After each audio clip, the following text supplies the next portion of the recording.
Hey, my incredible YouTube family. Thank you for diving into another story with me. Your support means everything. And I hope this one hits you right in the heart. Buckle up, it's a raw, emotional ride. The phone buzzed on the kitchen counter, its screen glowing like a beacon in the dim morning light. I froze, coffee mug halfway to my lips, as her name flashed, Clara. After a month of silence, 31 days of unanswered texts, ignored calls, and her side of the bed cold as a gravestone, she was reaching out. My heart lurched, a traitor to the anger I'd been nursing. Why now? What could she possibly want? I set the mug down, the ceramic clinking against the counter, and stared at the message. I need you, Tom. Please. Can we talk? The words felt like a punch, stealing my breath.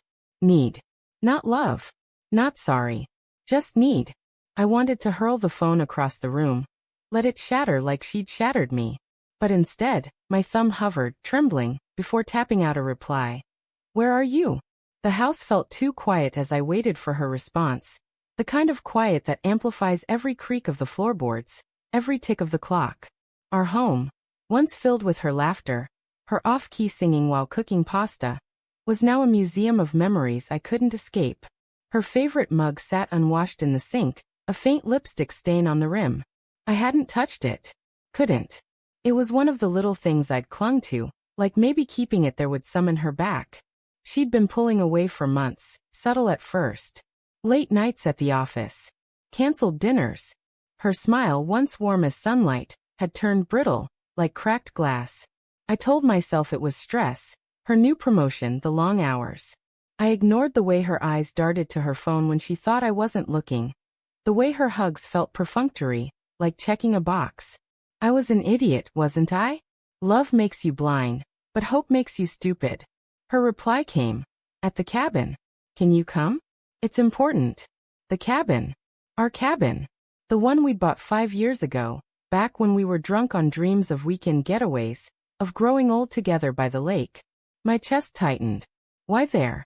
I grabbed my keys, the jangle too loud in the hollow house, and headed out. The drive was an hour.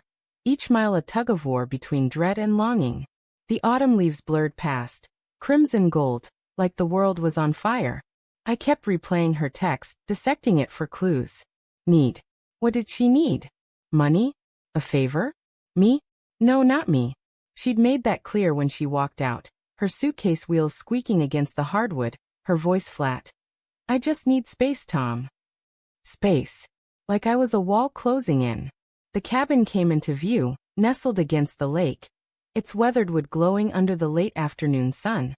Her car was parked out front, but another sat beside it, a sleek black sedan I didn't recognize. My stomach twisted, a cold knot forming. I parked, my hands gripping the steering wheel too long, as if letting go would make this real. The door creaked as I stepped inside. The air smelled of pine and something else. Her perfume, faint but unmistakable. Clara. My voice echoed, too loud. No answer. I moved deeper, past the worn couch where we'd once binge-watched old movies, past the fireplace where we'd made love on a bearskin rug. The memories stung, sharp as thorns.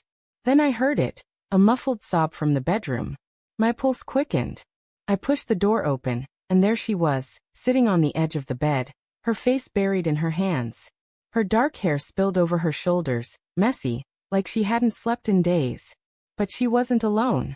A man stood by the window, tall, broad-shouldered, his back to me. He turned, and I recognized him instantly. Mark, her coworker.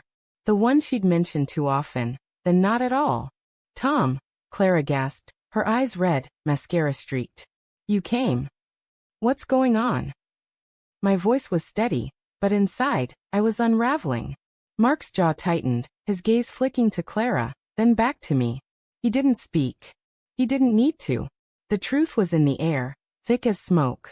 I messed up, she whispered, her voice breaking. I'm so sorry, Tom. Sorry. The word landed like a blade. Sorry for what? I asked, though I knew. I'd known for weeks, hadn't I? The late nights, the locked phone, the way she flinched when I touched her. But hearing it, making it real, was different. I was with him, she said, barely audible. It wasn't supposed to happen. It just did. Mark shifted, his hands in his pockets, like he was trying to disappear. It's not what you think, he started, but I cut him off. Don't, I snapped. Don't lie to me. My eyes locked on Clara. Why am I here, Clara? Why now?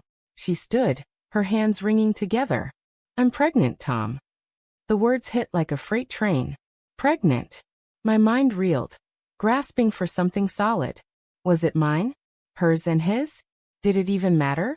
And you need me to what? I asked, my voice raw. Fix this? Pretend it didn't happen? I don't know, she cried. I didn't know who else to call. I'm scared, Tom. I still love you. I never stopped. Her words were a cruel echo of the vows we'd made 7 years ago. I wanted to believe her, to cling to the scraps of what we'd been. But love doesn't erase betrayal. It just makes it hurt more. Then why? I asked, my voice breaking. Why him? Why not me?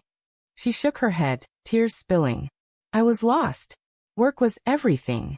He was there. It wasn't about you. It was me. I laughed, bitter and hollow.